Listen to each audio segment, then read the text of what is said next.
Donc j'accueille Jérôme Baudot qui est responsable de la marge énergie pour la clientèle professionnelle d'Engie et de la performance en fait de l'activité de commercialisation. Et Marjorie Terral qui est donc chef de projet au marketing.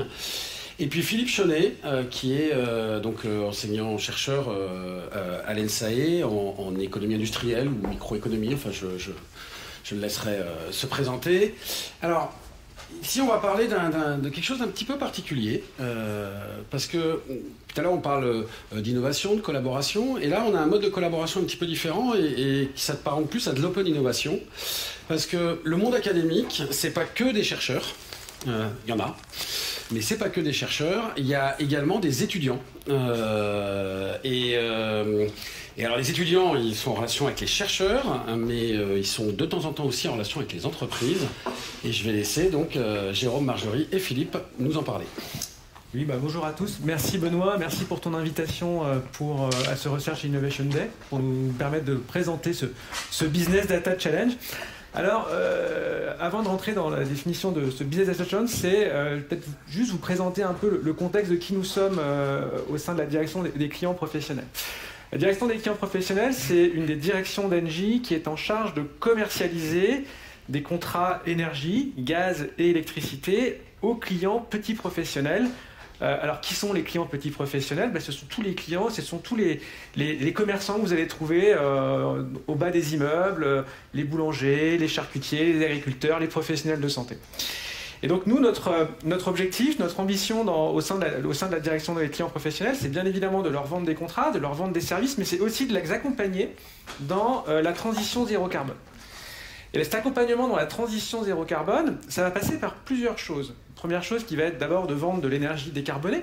Toutes nos offres sont des offres dites vertes, mais ça va être aussi accompagner nos clients dans la maîtrise de leur consommation d'énergie. Et pour les accompagner dans cette maîtrise de leur consommation d'énergie, il faut qu'on connaisse leur consommation, qu'on puisse avoir accès à leur consommation. Et on a de plus en plus accès à ce type d'informations, notamment fournies via les compteurs communicants, qui nous apportent une masse de données qu'on n'avait pas auparavant. Alors peut-être juste pour vous donner un peu un ordre de grandeur de qui nous sommes, la direction des clients professionnels, c'est environ 335 000, 340 000 clients pro. Et sur ces 340 000 clients professionnels, le marché au global des clients en France, c'est 2 millions de clients. Pour Engie, on représente environ 15% du marché électricité. Notre part de marché, c'est 15%. En gaz, c'est un peu plus élevé, on est sur 38% de part de marché. Et ça résulte du fait qu'on était l'opérateur historique sur ce segment. Maintenant, ce qui est intéressant, c'est de voir que sur ce segment de marché, des 2 millions de clients professionnels, tous les clients professionnels ont de l'électricité. En revanche, ils n'ont pas tous du gaz. C'est seulement 15% d'entre eux qui ont une installation Gazélec. Et donc, un enjeu qui est très fort pour nous, c'est de nous développer justement sur ce segment des marchés, sur ce segment des ventes d'électricité. Alors, pour introduire un peu plus maintenant un peu plus le propos de ce Business Data Challenge, ces clients auparavant, pour estimer la consommation, on partait sur des profils de consommation standardisés qui étaient fournis par les distributeurs, qui étaient des profils nationaux. Et en fait, c'était très moyennisé sur le portefeuille. Autrement dit, un client qui, par exemple, avait une consommation un peu différente de cette moyenne ne bénéficiait pas de l'avantage qu'il pouvait avoir à consommer sur des heures un peu décalées. Et avec l'arrivée justement des compteurs communicants, aussi un changement dans les méthodes de profilage, aujourd'hui, on peut aller de plus en plus en détail, on peut changer un peu ces profils standardisés pour aller sur des profils plus dits sur mesure. Alors pas complètement, mais on peut quand même aller vers davantage de précision et de segmentation dans la consommation. Et le fait d'aller vers davantage de segmentation, davantage de précision, pour nous, ça a un bénéfice important. Et le bénéfice, c'est quoi? C'est de pouvoir aller proposer à des clients qui ont des consommations différentes, des prix différents. Et éventuellement leur faire bénéficier d'avantages compétitifs ou de sourcing de prix de l'énergie plus compétitifs, notamment pour des clients qui vont consommer à des périodes où les prix sont les plus bas. Et donc tout l'enjeu pour nous maintenant, c'est de travailler justement sur ce développement d'offres, cibler ces clients et les accompagner pour les conquérir et après les accompagner dans leur parcours au sein d'Engie. Merci Jean. Du coup, dans les objectifs du Data Challenge, c'était effectivement que les étudiants puissent utiliser 10 000 courbes de charge qui sont issues de notre portefeuille pour voir justement quels étaient les profils de consommation qui en ressortaient.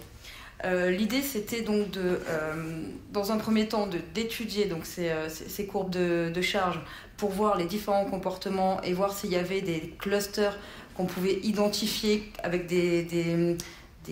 un ensemble de clients qui auraient une consommation, qui auraient un profil assez similaire, et de voir s'il y avait des particularités dans ces clusters. Ça pouvait être des clusters où il y avait une surreprésentation de certains secteurs d'activité. Ça pouvait être des clusters où il y avait un ancrage géographique important. Ça pouvait être des clusters qui ont des puissances de compteurs différents. Voilà, c'était d'identifier un peu et de caractériser ces clusters. Et puis le deuxième objectif, c'était d'étudier quel type de tarification pouvait être mise en place et de quel prix on pouvait faire bénéficier des clusters qui auraient un avantage à sortir de ces profils nationaux et à avoir un profil assez spécifique et à bénéficier des prix lorsque les prix de marché sont bas, et de voir jusqu'à quel montant il pouvait y avoir une réduction pour leur facture annuelle.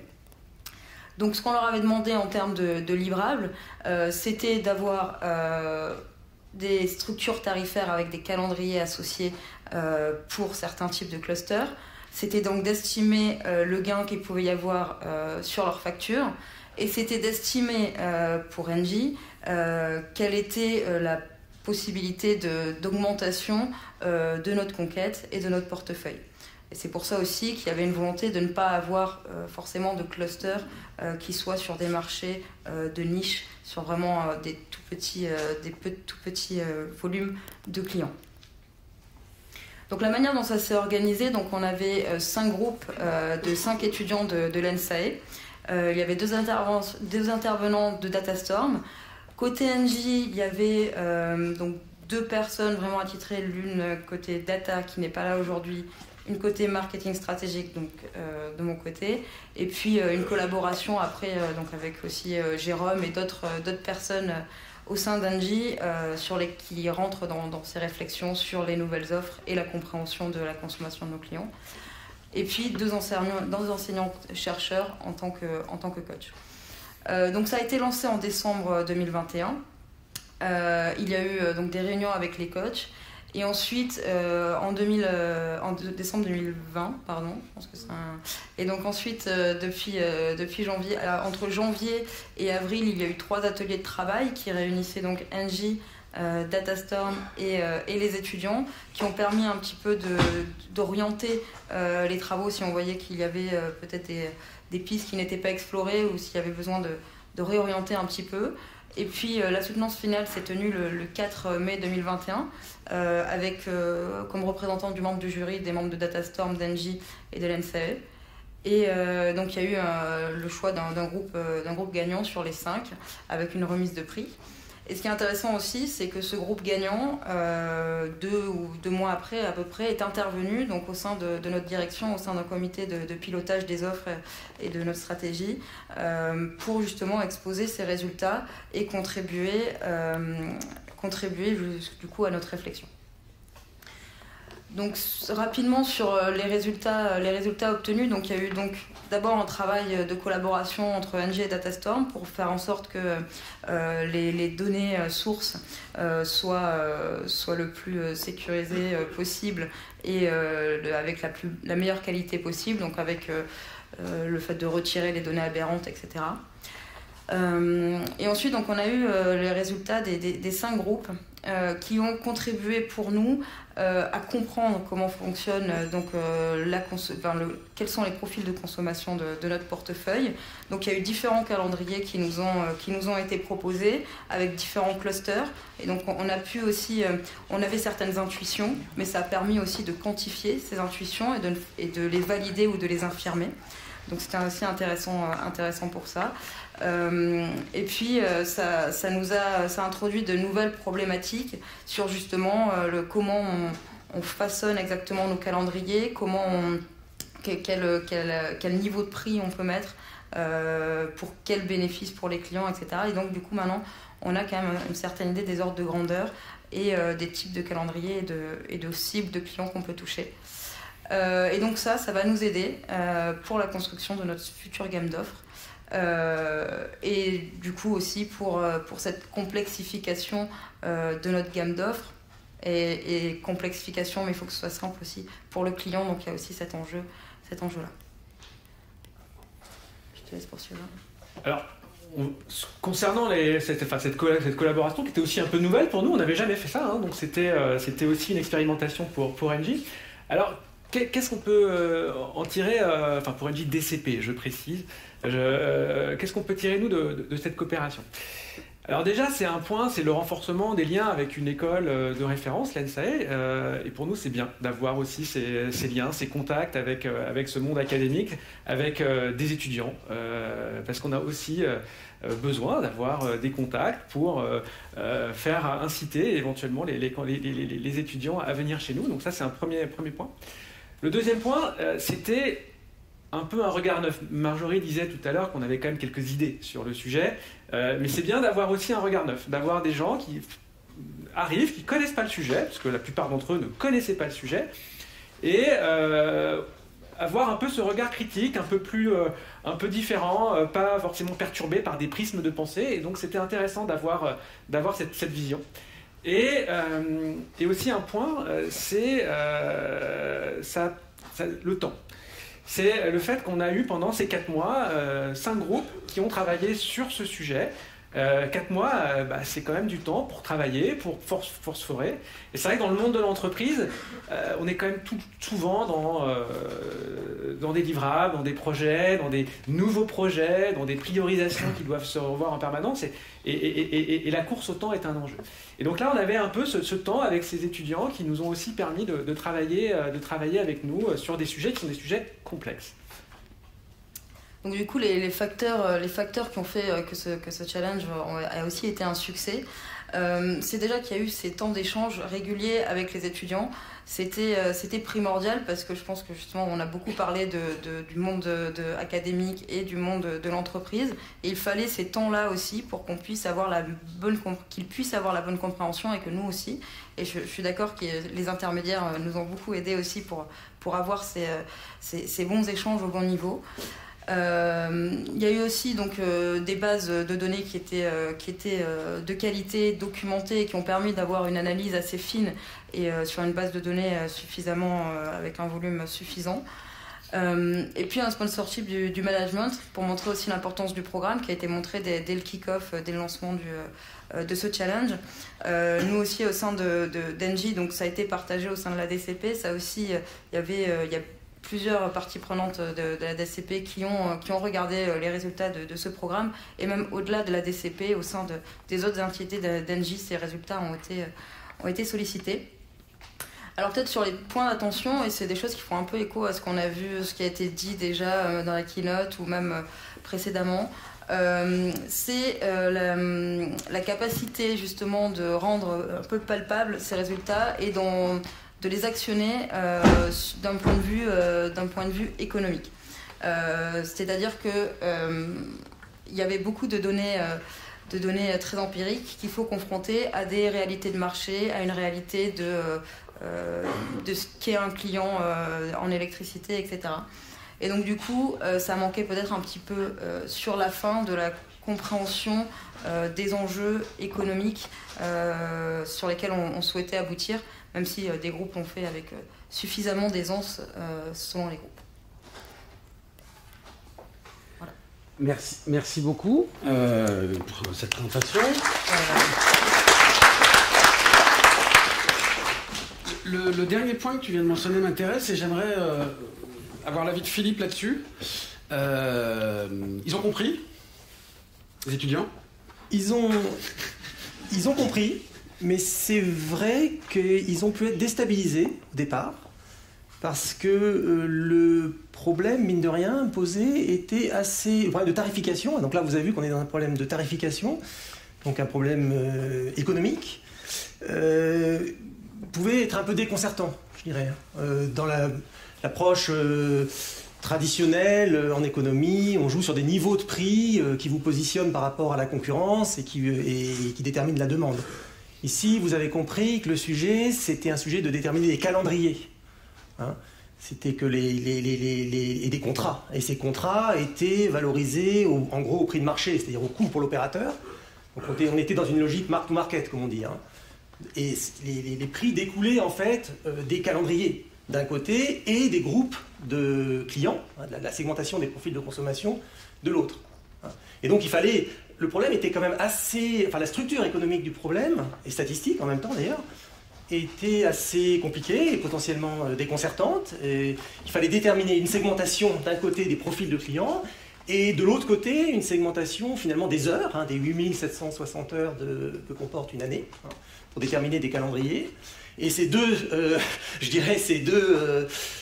segmentations, la segmentation des clients et la segmentation des heures, étaient en face à face et interagissaient, si vous voulez. Donc là, il a fallu effectivement un petit temps de compréhension des clients pour saisir cette approche effectivement mark-to-market. Mais je crois qu'ils ont compris, hein, ils ont compris. Et je dirais que ils ont procédé d'une manière, qu'a expliqué Marjorie, d'une manière séquentielle, c'est-à-dire en segmentant d'abord les clients et en essayant de déterminer les calendriers ensuite, c'est-à-dire les contrats. Idéalement, et dans une idée peut-être de recherche, si on avait, je ne sais pas si vous aviez eu un doctorant CIFRE pendant 3 ans sur le problème, peut-être qu'il aurait essayé, ou une doctorante, il ou elle aurait essayé d'approcher le problème peut-être d'une manière plus systématique, plus abstraite, à comprendre vraiment la structure théorique des deux choses. Là, on était dans une approche école d'ingénieurs, hein. Donc là, on s'adresse à des élèves en dernière année, hein, qui se forment... qui vont rentrer dans la vie professionnelle.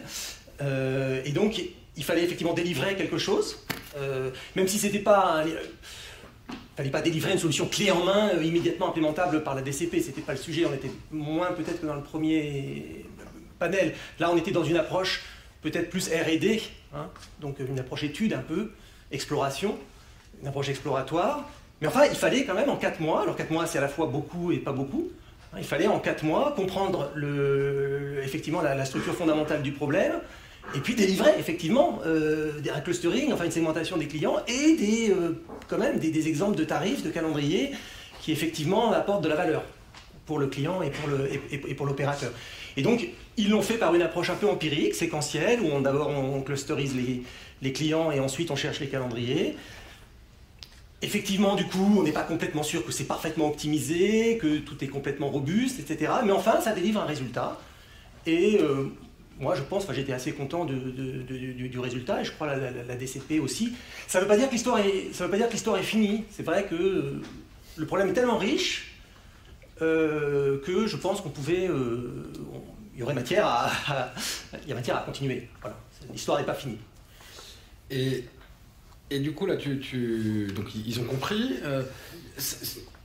Il y a souvent des hackathons dans les écoles d'ingénieurs, des challenges, mais pas tellement sur ce format-là, en fait. Puisque ce format-là, 4 mois, 25 étudiants, 5 équipes, je pourrais dire que l'académie a innové. Ouais. Pourquoi vous avez fait ça à l'NSAE, en fait? Alors, la motivation de cet enseignement, hein, du point de vue de l'école, c'est dans le cadre de la formation de nos élèves ingénieurs et dans cette spécialisation particulière, hein, qui s'appelle Data Science for Business. Donc c'est vraiment de former des ingénieurs, donc de les mettre au contact des problématiques métiers, hein, de développer des qualités de pragmatisme, hein, face à des bases de données, face à une problématique, de créativité, de réactivité, je dirais, Mais à l'ENSAE, c'est vrai qu'on a aussi ce côté un peu recherche, qui est jamais loin, hein, c'est une journée recherche. Donc on aime bien les sujets un peu ardus, on aime bien, et on aime bien avoir le temps d'y réfléchir. C'est vrai que sur un sujet comme celui-là, honnêtement, un hackathon en 24 heures, 48 heures, je ne sais pas ce qu'ils auraient fait. Hein. Ça aurait été quand même un peu short. Et donc là, on a essayé de développer une formule, effectivement, où on a 4 mois, 4-5 mois hein, de travail. Donc c'est quand même conséquent. Comme cet enseignement, en plus, en termes de CTS, comme on dit, enfin dans le jargon, en termes de valorisation dans le cursus, elle est importante. Ça représente beaucoup d'heures de travail pour chaque étudiant, sur 4 mois. Donc c'est substantiel. Et on voulait donc qu'ils puissent se plonger quand même dans le problème, le regarder par différents bouts. Et effectivement, il y a plein d'aspects que les groupes, chacun, de manière un peu différente, ont essayé de creuser. Par exemple, un aspect très intéressant dont on n'a pas parlé, là encore, c'est le fait que ces contrats, ils vont être proposés à tout le monde. Ils vont être open, hein, mais ils sont conçus, ces calendriers, ces contractuels, là, sont conçus pour des groupes particuliers, hein, en face, puisqu'on a en face segmenté les clients. Et encore faut-il que les clients pour lesquels on a conçu un calendrier choisissent ce calendrier. Vous voyez, donc il y a la contrainte, la question des incitations. Est-ce que les clients vont choisir les contrats qu'on a conçus pour eux? Ça, par exemple, le groupe vainqueur a regardé ça, a regardé la question des incitations à l'intérieur des groupes qu'ils avaient constitué, des clients à choisir effectivement le contrat qu'on a conçu pour eux. Et ils se sont même posé la question, ils sont même allés encore plus loin, ils se sont dit mais est-ce que finalement les clients quelque part répondent aux incitations, c'est-à-dire sont rationnels, vont aller chercher vont chercher le contrat le plus optimal pour eux. Et le groupe vainqueur a regardé ça dans les données existantes, parce que dans la situation actuelle, observée, les clients ont des choix à faire. Et donc on peut se poser la question, mais est-ce qu'ils font les bons choix? Et je ne trahirais pas un secret d'État en disant que les clients ne sont pas forcément toujours complètement rationnels. C'est ce que les élèves ont vu. Et donc ça pose des tas de questions très intéressantes. Et c'est documenté, c'est pas propre du tout à la situation ici de l'électricité, c'est documenté dans plein d'industries de réseau, et même hors du monde des industries de réseau. Et donc ils ont documenté ça, et ça pose des questions très intéressantes de marketing. Est-ce que les clients vont réagir? Est-ce qu'on va leur pousser? Comment on va leur pousser les contrats? Enfin voilà. Donc, je veux dire, il y avait une richesse du sujet. Et en face, donc, un temps substantiel pour que chaque groupe puisse explorer des questions. Voilà. Et je pense que de ce point de vue-là, c'était très intéressant. Merci. Alors, je ne sais pas s'il y a des questions. Oui. Monsieur devant, Nadine, si tu peux, sans tomber, lui apporter le micro.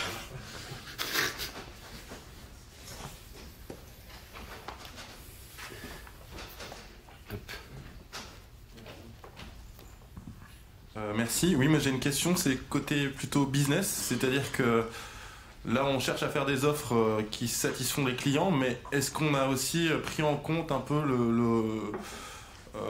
la valeur que ça va générer pour le groupe NJ derrière en fait? Comment ça a été pris en compte aussi, le côté ok, on satisfait bien le client, on va lui proposer des offres alléchantes ou adaptées à sa consommation, et comment on s'assure aussi que derrière il y a vraiment un retour sur investissement et que ça va pouvoir bénéficier aussi au groupe?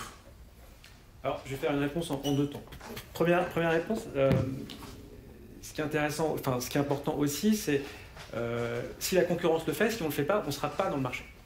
Donc on a quand même un enjeu d'être plutôt en avance de phase par rapport aux autres.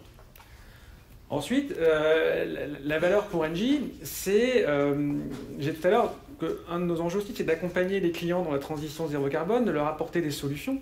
Et donc, plus on connaît leur consommation, mieux on connaît leur consommation, mieux on pourra aussi leur proposer des services autour de ça. Et donc, on a un enjeu aussi, nous, de développer d'autres gammes, d'autres typologies, mais qui vont nous permettre d'être un partenaire dans son accompagnement vers sa transition énergétique. Donc l'enjeu, il est là, à la fois un enjeu concurrentiel, mais aussi un enjeu de proposer autre chose que un contrat énergie, mais aussi un contrat et des services.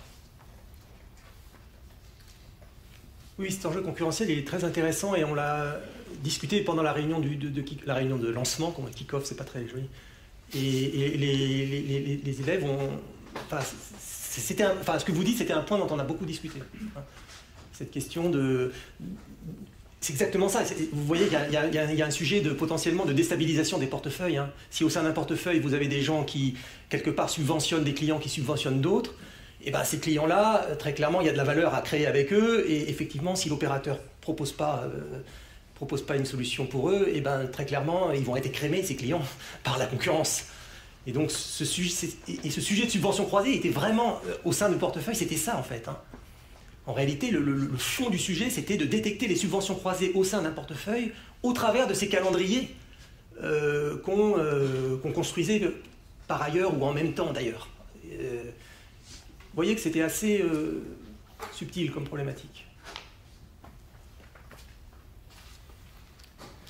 Je ne sais pas si nous avons d'autres questions. Peut-être ce que j'aurais voulu dire peut-être un tout dernier mot sur, général, ce qui est intéressant dans cette formule qu'on a mis en place. Et d'ailleurs, je remercie beaucoup Jérôme, Marjorie, Marie, etc., que je suis content de rencontrer en réel, parce que tout ça, d'ailleurs, entre parenthèses, on l'a fait entièrement en ligne, donc c'était y compris le jury à la fin, etc. Donc c'est quand même pas... Et malgré tout, on a réussi à le faire fonctionner. Mais ce qui est vraiment important dans cette formule qu'on a mis en place, c'est vraiment la co-construction. La co-construction entre des étudiants, l'ENSAE, un peu les profs, mais le sponsor, évidemment, la DCP, qui a mis, vous avez vu, des moyens conséquents quand même, à la fois côté data et côté, je dirais, côté stratégie, pricing, marketing. Et puis, comme l'a dit Guillaume, il ne faut pas oublier, on est là pour ça aujourd'hui, Datastorm. Parce que Datastorm a une expertise des deux côtés. Ils savent comment fonctionnent les chercheurs, et rien que ça, c'est une expertise. Savoir ce que c'est qu'un chercheur, c'est pas évident. Et une très bonne connaissance aussi de ce que c'est que le monde de l'entreprise. Et donc, c'est évidemment, la chevalerie ouvrière, Datastorm a été centrale dans la co-construction de ce projet. Ça, je voulais aussi rebondir parce que c'est vrai qu'on a l'occasion de quand même travailler souvent ensemble avec Benoît. Et c'est vrai que c'est important de savoir simplifier des messages, savoir faire passer des choses qui sont compliquées techniquement, les faire absorber à des gens qui ne sont pas forcément des experts techniques, qui n'ont pas forcément ce niveau de compétence, qui n'auront pas le temps de rentrer dans ce niveau de compétence. Et donc avoir cette capacité à vulgariser sa connaissance et son savoir, c'est très important. Et je pense que ça, c'est quelque chose sur lequel il est important, lorsqu'on est étudiant, on n'est pas forcément formé à ça. Bon, ça s'acquiert aussi lorsqu'on rentre avec l'expérience, mais c'est quand même important de toujours penser à ça, parce que c'est ce qui permettra aussi de faciliter des prises de décision et éviter le côté un peu, on peut dire black box, des choses qui peuvent parfois être contre-productifs. Et c'est vrai qu'avoir des partenaires comme Datastorm, comme Benoît, ça nous facilite beaucoup la tâche aussi dans nos travaux. Très bien. Plus d'autres... J'ai une petite question complémentaire, excusez-moi. Je me situe plus par rapport à ce qu'a dit Philippe sur le côté académique et la connaissance de ce qu'est un chercheur. Sur ce type de format, on sait qu'il y a des hackathons qui sont sur des temps courts, en mode sprint, qui ont un intérêt d'émulation pour les élèves, etc. Là, on est sur un autre format. Est-ce que ça permet aussi aux enseignants-chercheurs qui ont suivi le projet, qui ont coaché, entre guillemets, les élèves, de trouver une place plus intéressante aussi par rapport à leurs propres recherches, leurs propres travaux? Je pense que voilà, souvent on oublie un petit peu cette partie-là dans un hackathon classique où on est sur le résultat immédiat et puis ça permet un peu plus de profondeur. Tu confirmes, toi, Philippe, que bien sûr. La place est... Ils ont trouvé une place intéressante, mais après c'est vrai que dès qu'on travaille avec l'entreprise, comme le disait Guillaume aussi tout à l'heure, le fit se fait ou se fait pas pour aller après plus loin, faire des papiers de recherche, etc. Bon. c'est ce qu'on souhaite tous, hein. Évidemment qu'il y a une synergie, un feedback. Voilà, là, je ne pense pas qu'on soit allé jusque-là. Mais en tout cas, ça les a beaucoup intéressés. Ils voient ce que c'est. Et effectivement, il y a aussi l'accès aux données, qui est quand même... on court tous après des données. Hein.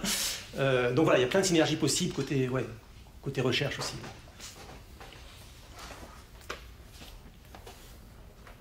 Ah, pardon. Oui. Fort. Non, ça fonctionne. Dans les deux présentations, en fait, il y a quelque chose qui est un petit peu différent. Dans la première, enfin, dans les deux présentations en commun, on est sur une problématique qui semble assez clé pour l'entreprise, sur un sujet qui est quand même crucial. Il faut parler dans le... Sur un sujet... Ça marche tout seul, ok, c'est parfait. Donc, dans les deux cas, on était sur un sujet qui semble crucial pour la rentabilité de l'entreprise, on va dire. Dans la première présentation, on avait un enseignant-chercheur donc, qui arrive en apport... Comme garant, on va dire, de la qualité du travail. Là, on est sur... Alors, vous avez accompagné, mais on est sur un travail qui est livré par essentiellement des jeunes relativement débutants. Comment vous, du côté de l'entreprise, vous avez valorisé ce travail et vous avez réussi à le faire accepter, malgré qu'ils viennent de gens qui sont relativement peu expérimentés par rapport à ces problématiques? Bon, peut-être je vais commencer, puis je pourrais peut-être laisser aussi Marjorie répondre. On était quand même aussi, on était dans une démarche aussi un peu prospective. Hein. Je disais tout à l'heure qu'on était quand même un peu à l'aune d'un changement, donc on n'était peut-être pas dans la même urgence réglementaire que GRTgaz vis-à-vis du dimensionnement de la pointe. Après, comment ça a été accueilli, je pense qu'au niveau de l'entreprise, il y avait, je parlais tout à l'heure du regard neuf. Donc l'idée d'avoir un peu le regard neuf était pour nous quelque chose d'important. On avait quand même des idées sur le sujet, hein, on ne partait pas de zéro. Et ce qui nous intéressait, c'était d'avoir un peu ce regard neuf, ça nous confortait ou parfois nous donner des nouvelles pistes. Et l'innovation ne fait pas peur, hein. On est aussi dans des démarches innovantes au sein de la DCP. On est une petite entité, nous. Hein. La DCP, c'est 150 personnes. Et donc, dans notre organisation, on promeut justement un peu ces approches innovantes, ces approches agiles, et puis on promeut aussi le fait du test and learn. On a parlé du test and learn. On teste, on apprend. Et il y a un concept qui revient de plus en plus souvent maintenant, c'est le droit à l'erreur. Le droit à l'erreur, c'est un peu conceptuel, mais c'est aussi l'idée de on teste et puis on verra, ça marche pas. Mais au moins on aura testé. Et on n'aura pas testé ça sur 10 ans. L'idée, c'est de ne pas dire au bout de 10 ans, ah mince, on s'est planté. Non, justement, on est aussi dans cette démarche d'innovation. Et l'innovation, ça passe par l'entreprise, par justement ces périodes où on essaye des choses. Peut-être juste pour compléter, je pense qu'aussi on a une période aussi sur le marché où les problématiques qu'on a exposées sont les problématiques qui arrivent en force, on va dire, et qu'il y a énormément d'idées, énormément de réflexions qui se font autour de ça, et que du coup, ce challenge, il s'est vraiment inséré dans ces problématiques-là. Il n'avait pas forcément vocation à être appliqué dès la fin. Il n'y avait pas de vocation à avoir une application directe, mais c'était pour nous, ça nous a permis en fait d'avoir des données chiffrées, des données quand même, de pouvoir quantifier ces problématiques. En plus, elles étaient quand même. On avait aussi nous de notre côté des personnes côté data. On pouvait échanger pour s'assurer qu'il y avait une bonne compréhension, un bon traitement des données. Et donc du coup, en fait, ça a été très bien perçu. Et comme je le disais aussi tout à l'heure, donc ça a été présenté au sein de notre direction. Et comme c'est des questions qui se posent pas simplement au sein de notre direction, mais au sein d'autres directions d'Engie, ces résultats ont aussi été partagés à d'autres directions d'Engie. Donc ça a été plutôt très bien perçu. Peut-être pour juste finaliser cette réponse, un point que Philippe n'a pas mentionné, c'est que là, on voit bien qu'il y avait des ateliers réguliers entre les étudiants et les équipes Engie, auxquels Datastorm participait, mais en tant que traducteur, pour reprendre le mot. Donc ça, c'était tous les mois. Mais il y avait aussi 2 enseignants-chercheurs qui étaient mobilisés, pour qui c'était un enseignement pendant l'ensemble de la durée du projet. Et l'ensemble des groupes voyait à chaque fois, avant de voir Engie pour chaque atelier régulier, avait un atelier avec les 2 enseignants-chercheurs pour l'aspect scientifique, c'est-à-dire faire valider les méthodes qu'ils avaient implémentées et se faire, j'aime beaucoup le réorienter, pour les étapes suivantes. Donc il y avait une caution scientifique, enfin je ne sais pas si on peut appeler ça une caution, mais en tout cas une garantie aussi que les élèves ils avaient leur père pour les aider à produire des choses pas complètement idiotes. Voilà, faut le formuler comme ça. Je ne sais pas si on a d'autres questions. Oui, il y en a plusieurs. Alors, monsieur là, puis après, parce que le micro est plus haut, plus près là-haut. Bonjour. Juste une petite question, donc ces 25 étudiants, ils ont acquis un savoir-faire sur finalement cette question de la consommation des entreprises, consommation électrique, et puis aussi les politiques tarifaires d'Engie. Et comme vous dites, après ils cherchent du travail. Engie ne va pas forcément recruter ces 25 étudiants. Est-ce qu'il n'y a pas un risque que du coup les étudiants aillent valoriser ce savoir-faire qu'ils ont acquis chez un concurrent d'Engie? Oui, mais c'est le propre de tout stage, par exemple. Lorsque vous faites un stage, il n'est pas acquis que vous serez embauché dans l'entreprise après. Donc oui, ça fait partie du jeu. Mais même quand vous êtes dans une entreprise, vous pouvez quitter l'entreprise et partir dans une autre entreprise. Donc là, on est quand même resté encore dans des domaines assez théoriques, assez conceptuels. On n'a pas designé une offre encore par rapport à ça. Et on n'est pas allé dans ce type encore d'étapes. Et donc les éléments qui ont pu être vus par les étudiants, certes, ils ont eu accès à notre portefeuille de données, mais de consommation, mais les données de prix de marché, les données de tarification, finalement, sont des choses qu'on peut trouver ailleurs aussi. Donc voilà, je pense que ce risque-là n'est pas propre à cette activité-là, il existe dans le monde académique et dans la formation académique. On accueille des étudiants, et ces étudiants, il n'est pas dit qu'ils restent chez nous à la terre.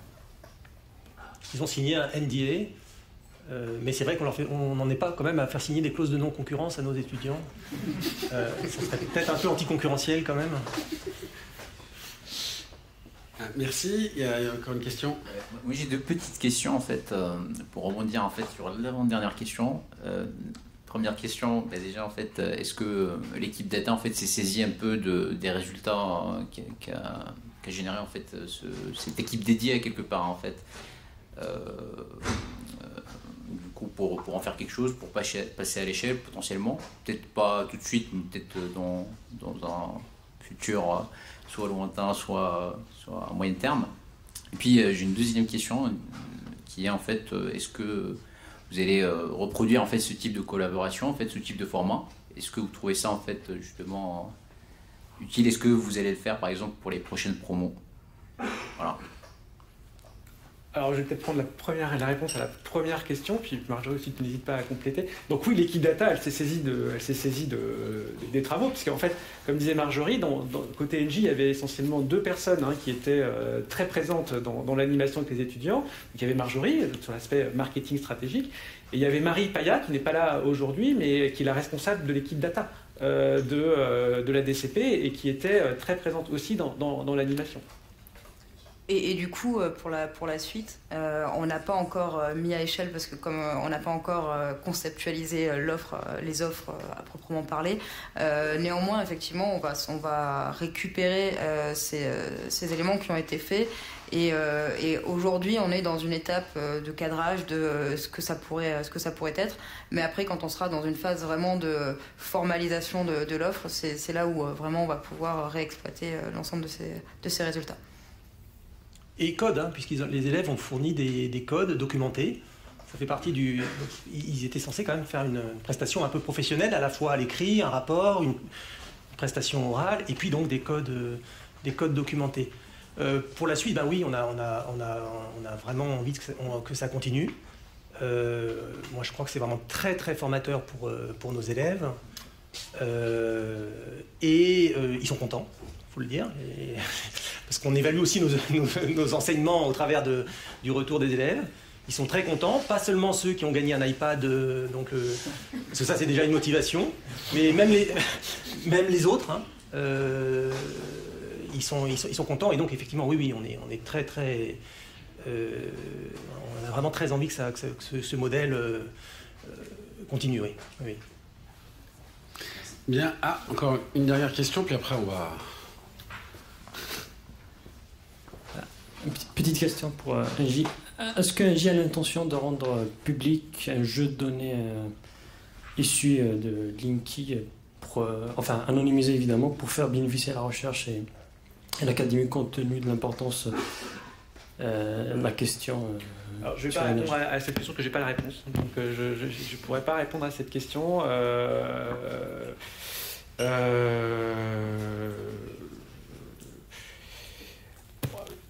Pourquoi pas? Mais je ne m'engage pas pour l'instant sur cette réponse-là. Ah, pas de réponse. Merci à tout le monde. Encore une. J'avais dit une dernière, donc là maintenant c'est vraiment une dernière, hein, parce que le café nous attend. Moi, c'est pas vraiment une question, c'est plutôt une remarque. Franck Rimec, je m'occupe plutôt de la partie commerce chez Datastan. Et donc, pour les personnes concernées, sachez que ce format du Business Challenge est vraiment un format qui intéresse beaucoup pour le moment des clients, mais je ne désespère pas de pouvoir parler de clients très prochainement. Donc pour ceux qui hésitent, sollicitez vite parce que les places seront prises. Très bien, merci.